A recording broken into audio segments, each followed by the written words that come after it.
Pompeo. US pullout from Syria doesn't change counter-Iran strategy.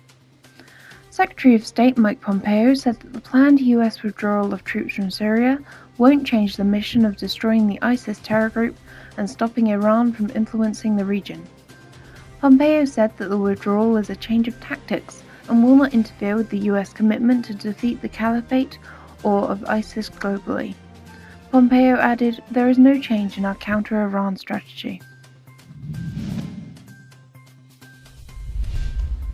Fourth public flogging sentence carried out in 1 month in southeast Iran. A public flogging sentence for a man was carried out on Sunday in southeastern Iran. The man was identified as Esmail Arbabi and was flogged for the second time in Iranshahr on charges of robbery.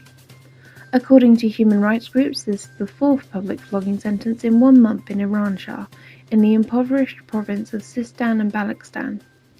According to eyewitnesses, the lashing was so violent that the victim passed out and was taken to hospital unconscious. He was also sentenced to 2 years in prison. Before this, a man identified as Hamed Karamzi was sentenced to 74 lashes in public and 10 months in prison for armed robbery in this town. The Iranian regime does not consider flogging as torture or an inhumane punishment and uses it to set an example. Iran regime threatens labor activists to retract torture claims. Iranian labor activist Esmail Arbabi is under pressure by Iran's security system to take back his statement on being tortured to the brink of death while in prison. Various sources, including the lawyer of the Haftar sugarcane workers' representative, have confirmed that Bakshi and his family are under pressure. His lawyer, Farzaneh Zilani, said, "After the torture was brought up, pressure against Esmail Arbabi intensified, and there is evidence that suggests my client is under pressure and that there is a psychological environment against him to deny the torture."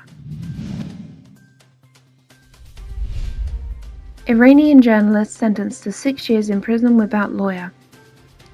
Political journalist Hamed Anivand has been sentenced to 6 years in prison without the presence of his lawyer on the basis of charges brought by Iran's Islamic Revolutionary Guards Corps. Anivand, who was arrested after criticizing state policies in his writings, was convicted without due process or the chance to present his defense because the court wouldn't allow him to choose his own lawyer, telling him instead to pick one from a list approved by the judiciary. Iraq has stopped issuing work visas for Iranians. The number of Iranians working in Iraq has dropped from 20,000 to 5,000 since Baghdad stopped issuing work visas for the citizens of the Islamic Republic, says the Governor-General of Kurdistan Province, Western Iran.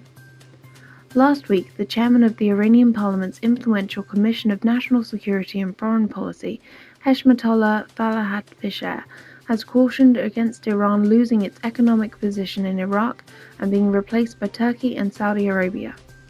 Iraq is the second biggest market for Iranian exports, and Iran's ambassador in Norway has said that trade can reach $22 billion annually in the future.